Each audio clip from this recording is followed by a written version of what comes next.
Hi, welcome to another podcast of Nerd Supernova. I'm your host, Paul Michaels, and my co-host, KJ McDermott. And our buddy, Bobby, who's going to be doing background commentary, I guess. Back by popular demand after my first appearance. Exactly. So today's going to be a quick one, but the Justice League trailer just came out, and we wanted to talk about that. And Justice League trailer 2. Yeah, Ooh, it's the one with more. It's the best. It's like the what is it, like the Ultimate Edition trailer? Shut up. Because DC loves to do like their Ultimate Editions. No, Warner Brothers likes to do their Ultimate Editions. Yeah. The directors likes to do their versions. Anyway, but yes, this is the first full-length trailer. That's not a teaser or whatever you want to call it. I guess we'll go with first impressions. I liked it very much. Now you said that you were mixed. You liked it and you didn't. Well, my thought is you loved Batman vs Superman trailer, didn't you? You loved the Suicide Squad trailer, didn't you? Yeah, those trailers were great, and how'd those movies pan out? I know. That's what I will say on it. But like, it's like it looks great, but at the same time, I'm still hesitant from the other ones because it's like you show. The thing that I've hated about trailers for a long time now is the trailers love to show all of the best parts, and they show all of the best parts. They make it look like this glorious, great, glowing movie, and then you go in there and you're just like, wait a second. All of the good parts I already saw in like the 30 seconds I saw in a trailer. Why did I pay $10 to see the rest of the filler? But like, I get it because they want to draw people in, but at the same time, I'm still hesitant. Yeah, I can understand that. I've heard those complaints, and I agree. I think a lot of stuff was spoiled, and I'm gonna say at least the BVS trailers. I mean, Suicide Squad. I don't know. I guess. I mean, most of the Joker stuff was either in or not in, and there was the. Dude, they showed all of the Joker stuff. No, but I'm saying all like the Joker stuff. I'm saying no, but I'm saying it was like a reverse because like they put in more footage in the trailer than we actually got in the film. Even true. Exactly. Yeah. So like we got that's a whole different mess. Anyway, but I think honestly they were more restrained this time around because I think it's pretty clear that everyone knows Superman's going to be coming back in this movie, and they didn't show any footage dealing with Superman, apart from Lois Lane looking up in the sky. What I'm hoping for, yes. Which, remember Age of Ultron? Mm-hmm. All the trailers, the posters, the work for Age of Ultron, they never showed Vision. They showed, like, one clip of Vision, like, opening his eyes in, like, the trailer. And then we see Vision in the movie. That was it. Yeah. So they saved Vision for the movie, which was smart. I'm hoping that they save Superman for the movie. Like, that's what I hope they do too. Everybody knows he's coming, but the big reveal will be Superman coming back. Boom, there you go. Another character. Yeah.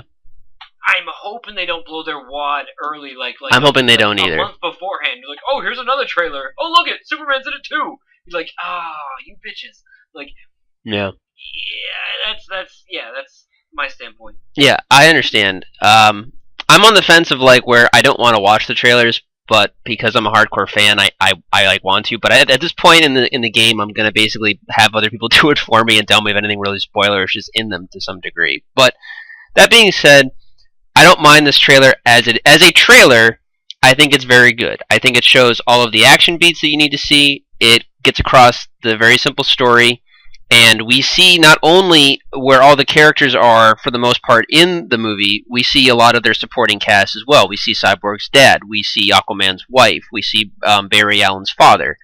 Yeah. And we even see the Amazons, like what Wonder Woman's doing. We see the Amazons fighting what looks like Darkseid's army there. Whether that's in the past or in the future, it's hard to say.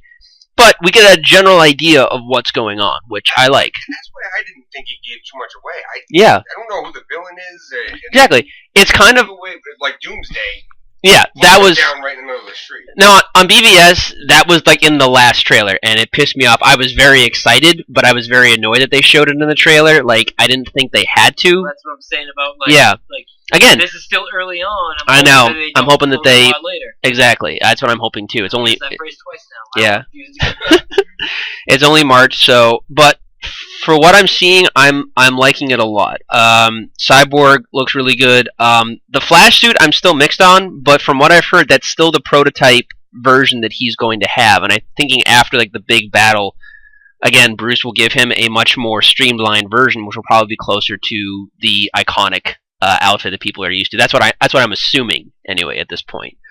Aquaman, I think, is the biggest surprise for me because, like, out of the whole entire trailer, I like Aquaman the best. Yeah, that's what I'm saying. So like, cool. like he's dressed like a bat.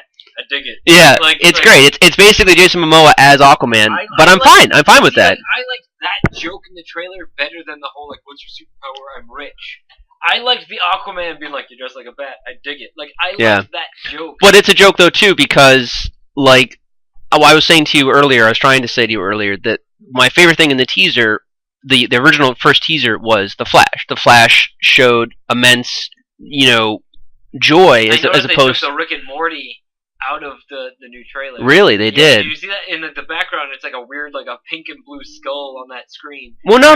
Before it was playing like Rick and Morty or something. No, that pink and blue skull was there before. The Rick and Morty is on the TV behind Bruce when he's standing up, I think. But I'd be surprised it was taken down because I do know Zack Snyder is a fan of Rick and Morty. But that being said, I think the trailers so far are doing at least a good job as far as advertising new things, because the first teaser concentrated on Flash and Aquaman, but it made it a point to set everything up that, like, Bruce is looking for people, things are in motion, and this new trailer, like, they make a very big point about focusing on all of...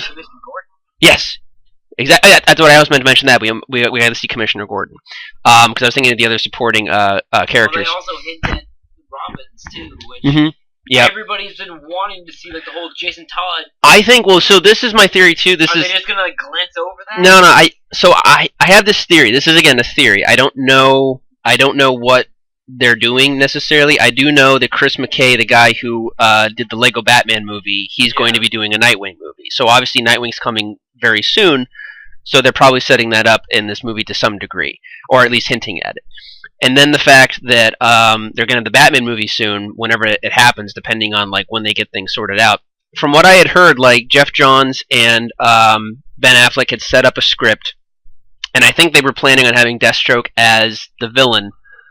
And then Ben Affleck stepped down, and then Matt Reeves took the spot. And now that Matt Reeves is getting involved, it looks like they might... Again, they're still involved, Geoff Johns and Ben Affleck, in the script writing, but it looks like they might be starting from scratch. And my theory is Matt Reeves is probably a big Batman fan, and it says, like, hey, you're doing Nightwing, you're doing this, we probably shouldn't be doing, like, a one-off story with Deathstroke, we probably should be talking about Jason Todd. Let's just talk about Jason Todd. That's what I'm assuming. I don't know if that's what they're actually going to be doing, but that's what I'm theorizing is going to be happening. Sunlight. Yes. Okay, go into that. Justice League, apparently their healthcare plan does not involve, like, sunscreen, so therefore, like, the whole skincare and like cancer and everything, like melanoma. So Justice League does not provide for that. So all of their fights have to take place at nighttime under cloudy skies. And so that's the whole entire movie is just going to be dark.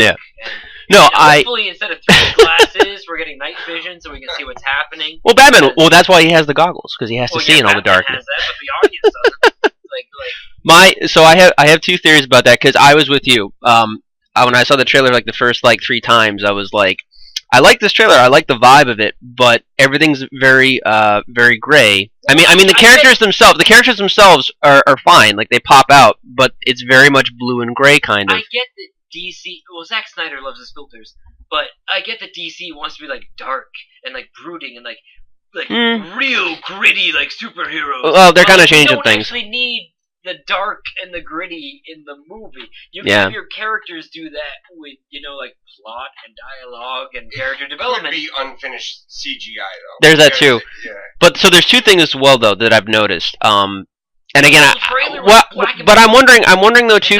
I'm wondering though too, though, because, like, I'm wondering if Snyder is playing around with that, if that's, like, an intentional choice, because there are scenes in the trailer, like, where there is sun, like coming out. There's one where, like, the Wonder Woman's fighting somebody in, like, a building. No, but I'm saying at the very end. Coming through the windows. I'm saying at the very end where they're, like, where you're seeing all of their headshots as it's going from one cast member to the next. Do you remember that? Where it goes to Cyborg, then to Flash, then to Wonder Woman. Again, I also think that's fire in the background. I'm thinking it's fire, but this is the thing. I think this is my theory. Again, I don't know what they're going for. Well, none of us know what we're going for because we haven't seen the movie yet. Exactly. But I'm just saying that I think he might be making a visual choice to basically, bring Superman back, and with it, the colors will become bright again. On my Facebook, when I posted saying like, oh, it's a really dark and gritty. It was like, oh, well, the sunlight may come back when Superman comes back. Yeah. I was like, well, hopefully the sunlight comes back, or else Superman's got no powers. Cause exactly. It honestly would make sense if they keep it dark and gritty until Superman's return, and then all of a sudden it's bright and happy. I mean, like not like fucking rainbow. Yeah, not like Wizard of Oz where she comes into the midget village but if it stayed in the middle of like the midnight and Superman comes back, he would still be like, "Oh crap! I just came back from kryptonite poisoning, and now I'm still weak." Like they'd have to have the sunlight come back for Superman to be like, "Oh hey, I can help you guys." Exactly. Like, that can change all the time too. Yeah. That even the scene where Aquaman jumps off the Batmobile. That can be changed to daylight with CGI so easily if they decide to. It depends. It depends because it's still early in the game. This because it doesn't come out till November, so they still got like 8 months of post to do on it. But the other thing too that I was just sit there on the computer and turn everything from day to night. And everything switches. They're all in sunlight. The entire movie is like in the middle of like dawn. Like I think the main thing though too is, and this is. Then they can add like the light flares.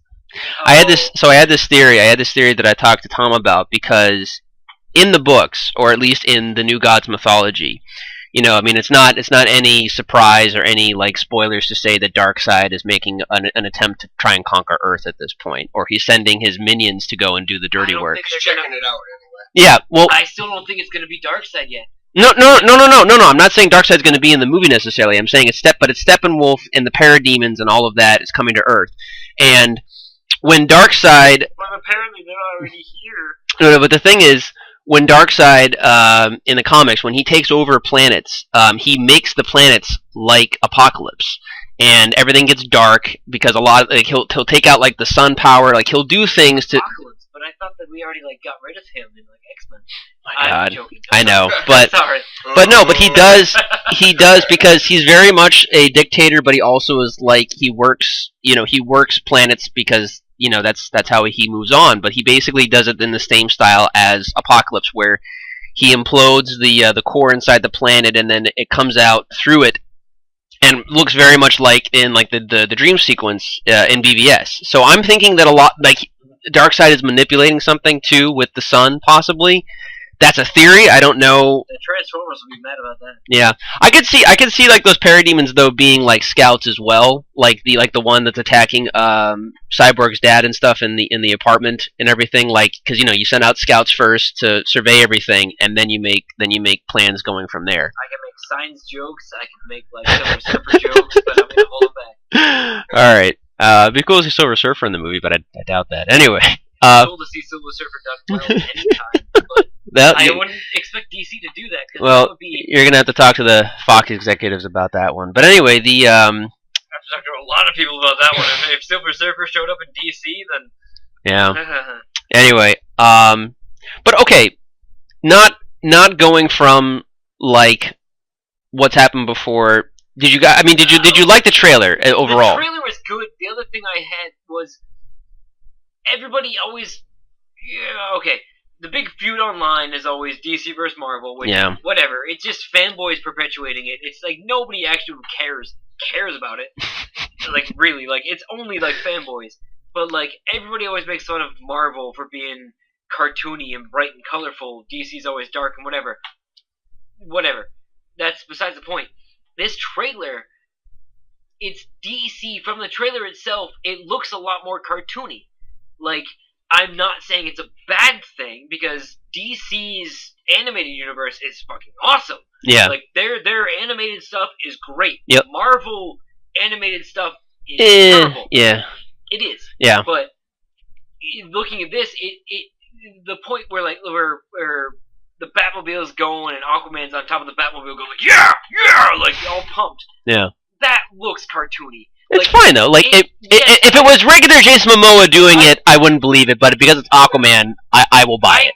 No, I'm saying like I'm glad that DC's kind of embracing the cartoony aspect. Yeah, because they can keep it realistic and dark, but a little bit of that cartoony it's not bad. Make them better. I don't even think it's about that though. Like the end of the last movie was dark. You had the death of Superman. Yeah, so exactly. This one's going to start out in that color, that theme, and then by the end of it, maybe we I'm also hoping with the Flash involved in it, add a bit more humor. Which they're already doing, as you're seeing. Well, obviously, making jokes about can you keep the Batarang, like what's your superpower? Whips back and forth. Yeah.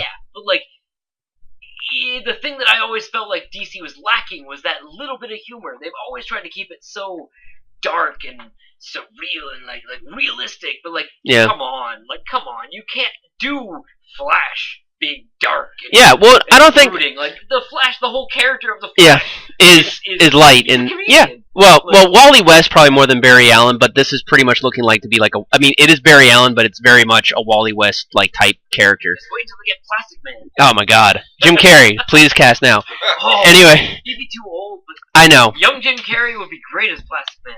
Anyway, I told you this, and I've talked to you about this before, and even one of the writers of BVS, Chris Terrio, had said this even before BVS had come out. Because again, I'm assuming he was talking about the main Ultimate Cut version that we saw much later after the movie was done. But he said, "Listen, when we came on, or when I came on, we decided to tackle the movie from Man of Steel onwards to be sort of like a trilogy. You know, we wanted BVS to be sort of the Empire Strikes Back, and the Empire Strikes Back is the darkest. You know." Lost a hand, though.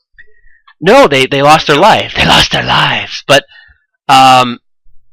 you know, I understood like why things are so dark and dreary in BVS. And if that's the case, then obviously this would be like the Return of the Jedi. And obviously Return of the Jedi is much more lighter in tone, and this seems to be. But there still is. They don't have Ewoks. No, God no. But there's still the impending threat. There's still the impending threat of things happening, and it's the team working together. And that's what I like. Batman is becoming more of himself. Even Jeff Johns has said that they will confront, and Zack Snyder have said that they will confront the ideas of what Batman did in BVS, you know, being very hardcore and being very, you know, I have to just get this done. I don't care who I hurt in the process. So he has to deal with the consequences. He has to deal with it at least to his teammates, you know, because obviously they'll have heard about it by that point. That like, oh yeah, I might have torpedoed through a car while blowing it up to chase down a thing of kryptonite. Well, I think Wonder Woman is going to be able to call him out on the side. Oh yeah, for sure. Around there for to see it. I don't think Aquaman is something. Aquaman, from what we've seen so far, obviously, Aquaman's been off by himself. Helping fishermen of like a random place, like everything. He's been kind of keeping to himself. For him to call him out on it would be kind of silly. It would be like, hey, like you got powers. Why don't you help people instead of just destroying everything? Yeah, it's either going to be Wonder Woman or maybe even Cyborg, depending, because he's like a more. He's in Gotham City. He knows of the Batman. I'm really excited for Cyborg. Okay, so here's the thing. I'm with a lot of fans. I believe that Cyborg should have been a Teen Titan rather than rather than a Justice League member. But they are going off what was done in like the New 52 Justice League, where he was a core member, and he was one of the original core members in that version of the story. That being said, do you think that they will do a spin-off Teen Titans? Oh, for sure. Where they Robin a Beast? Well, what their plan is, depending on Yeah, no.